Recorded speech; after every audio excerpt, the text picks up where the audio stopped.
I'ma tell you about my life, my life, my life. Thank you for tuning in, and so yeah, we live in a world of disarray. It's a struggle out there, you know. For that generation, the struggle is real. The world is in shambles, obviously.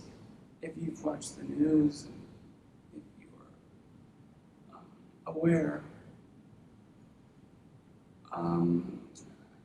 my channel was basically focused on what I experienced. So I'm going to share with you guys a little bit of what I experience. I do security. I can't say much about what I do and where I do it, you know, because it's confidential. And I have to deal with a lot of unsavory characters. I understand that it's a spiritual battle. It's a spiritual warfare. It's not physical.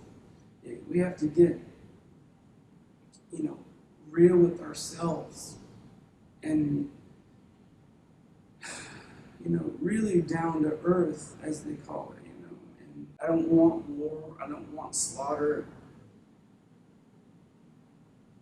But there seems to be a lot of not so smart people around, and I'm like, I have to live in this, you know? I know it's cliche, and I help old ladies across the street and stuff, you know? So it's like, why is this world trying to get me? Why is this world trying to hurt me? And that's a whole nother theological and possibly philosophical question. I bought a gimbal for the camera, and it keeps the camera steady so I can film things. And it's so smooth, and I'm so happy about it. As you guys might have heard, that I'm aspiring to be a director, a filmmaker. And I tried to go to film school, and I did all the things, you know, but once again, pushed away, kept. I've tried to audition in Hollywood, Burbank. Once again, pushed, just kept. I don't know why I'm back in San Bernardino. I'm like, ew, it's really bad. So I've resorted to security jobs because that's what I'm good at. What am I supposed to do? They're threatening me. They say, oh, we're going to kill you. I'm like, I don't need this job. I don't want to work there. So I've quit a few jobs because I call the cops. The cops don't come. They'll come maybe 3 hours later, and then they call me like, are you still there? I'm like, no, I'm not still there. They were trying to kill me. And you never came. So I'm like, anyways. So I wish I didn't have to work those dangerous jobs. And for some places, I was actually helping in communities, and I was helping with the homeless situation, and I have fed them and gave them, you know, clothing since I was a kid. I've helped the homeless. But now it's getting to a point where I'm like, you know what? Like, we're giving them too much support where they're not changing their habits. They're not changing that they smoke drugs. They're not changing that they need help. You know, we're just kind of like, oh, here's some food, you know, okay. And then, you know, it's like the authorities and the people and the communities, they're like afraid of them. I'm not afraid of them. Do I look afraid? I'm more like, okay, now I gotta be calm because, what am I supposed to do? I mean, it's out of my hands. It's in God's hands, you know. So, yeah, I mean, yeah, I quit those jobs, man. I'm like, dude, no, no, no, no. I don't get paid enough to get stabbed or shot, you know. Like, what I have here, I have a new bicycle, and this is a bike pump. It's a bike pump, and it has a gauge here, and it gauges the tire pressure.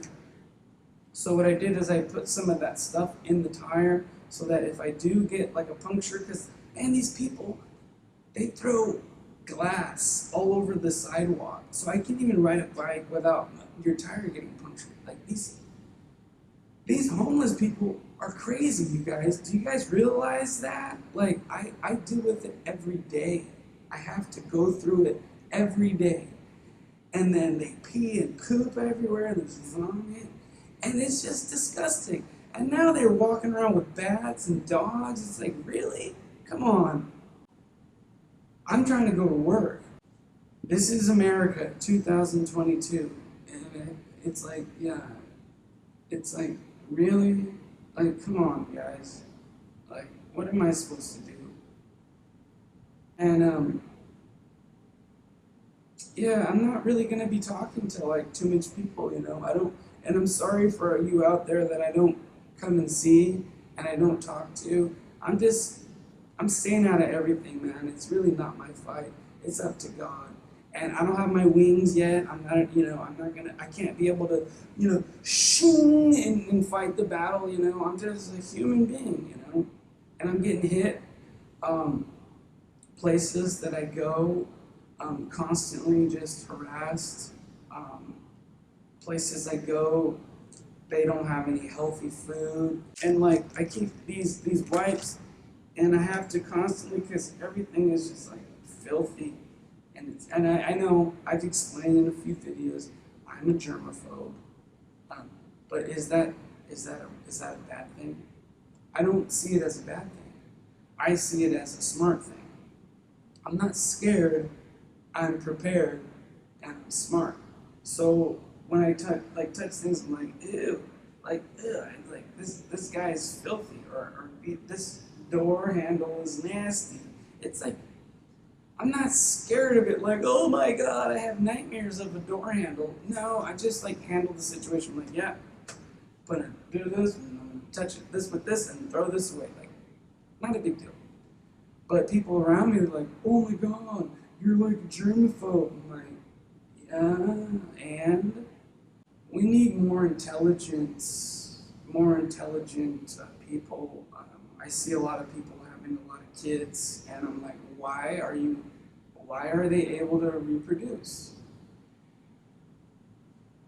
I'm like, that's not good for society, And so the world is, like I said, crumbling. All these gadgets and chips and gizmos, and I feel like Ariel here, like gizmos and gadgets. And so it's pretty much computer chips and pretty much things that I do. I'm thinking big, futuristic kind of things. Like I said, like a protected drone. Like they have, the little ones. I want a bigger one that I can go in. And then it's all calculated. They have the dials and so I have an electric bicycle. I ride a bicycle. I don't drive a car.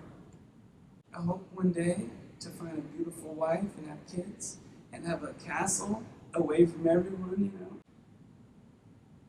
I'm okay.